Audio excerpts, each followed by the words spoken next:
Hello everyone and welcome to the program. I'm Sean Kimbaloye in Lagos. Days after his tweet was misread by some people, Mr. Laolu Akonde, the Senior Special Advisor, Media and Publicity to Professor Yemi Osinbajo, is insisting that no $25 billion worth of contract were awarded by the NNPC based on the leaked memo of the Petroleum Resources Minister, Dr. Ibe Kachuku. He says, and I quote, "Let me state clearly that both the crude term contract and the direct sale and direct purchase agreement are not contracts for any procurement of goods, works, or services, and therefore do not involve the use of public funds. Instead, they're simply a short listing of off-takers.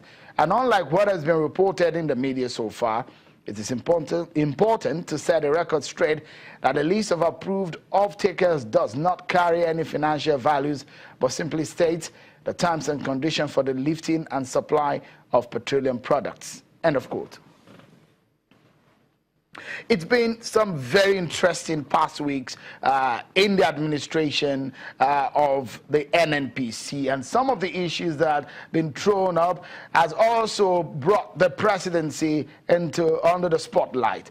Let's get a sense of some of these issues, especially when the ruling APC is involved and is at the center of all of this controversy. The question is the governance under the APC. How far has the party gone, especially when the opposition party is drumming to say 2019 they will take the party out at the center?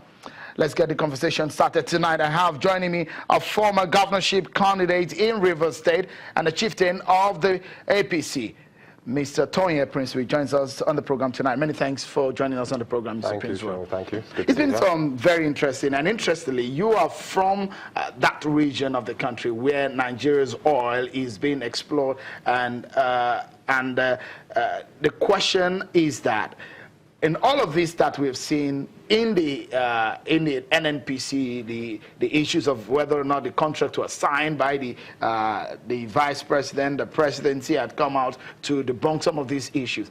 What can you take out from the bickering between the Minister of State and the GMD of the NNPC?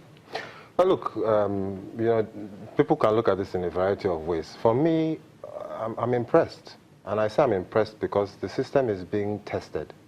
It's being put under scrutiny. Nigerians are no longer, let me use the word, indifferent to what's going on. Nigerians are watching. You have people who were part of the corrupt system before, who feel a little outside the system now, and they're saying to themselves, well, let's see what you can do. So APC, of course, is going to be tested. APC is going to be examined, and I'm happy about the examination. Because in truth, when you look carefully, very carefully at what's going on, I want to ask the media, do you report what is said or do you investigate further? Because you see, with the media, it's simply just taking what somebody said, he said, she said, they said. But if you really look closely at it, you'll see that there's no reason, no cause for alarm. Really? Absolutely. Okay, no cause and I'll for put alarm. this to you because, I mean, when politicians throw some of these issues at the media, one will wonder the kind of things that you do at night, which one will wonder. A lot of people are asleep at that time. And the kind of investigation you want the media to do, and especially the NNPC, where a lot of allegations of corruption has been linked in the past weeks. Do you think that this administration has handled this situation very well, has clearly pointed out the issues? I mean, listen, let's remove sentiments. There's a phrase that Dr. Bala Usman Yusuf used, and many people have quoted that phrase before, where they say that if you're so emotionally attached to your tribe, your religion, or your political leanings, where simple truth and justice become secondary, then your education is useless, your exposure is useless. And if you cannot reason beyond basic sentiments, then you're a liability to mankind.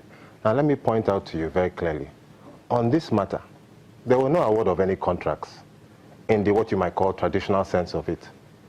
And it amazes me that people are talking about 25 billion. Where do they get these figures from? Now I know where the question is coming from. Dr. Kachuku, but this is where I'm asking the media. This is why I'm asking the media. Now, as media, have you gone behind that statement? Because I have. And it tells me that there were no award of 25 billion naira contracts. There wasn't.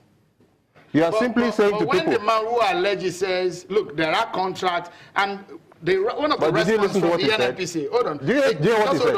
Hold on. Okay. Mr. Baru did say that, look, how is very surprised, or the NNPC said, he's very surprised at the figures they put to some of these contracts, that in fact some of these contracts are not active yet, and they're in the process. And in fact, some of these contracts were even done under him.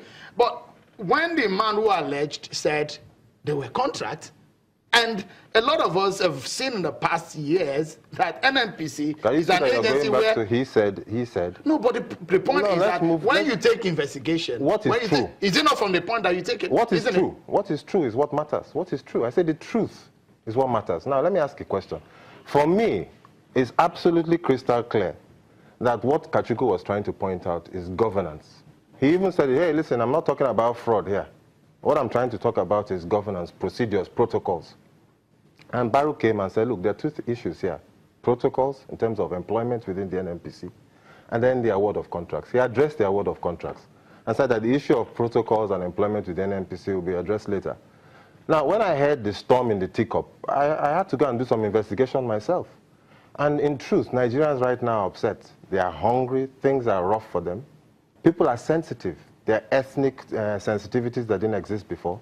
So there's so many sentiments. So I think when you look at these statements, as media, as leaders, as people of what you might call influence, we have to be careful what we say, how we say, and let's make sure that we douse the tensions that exist in the country.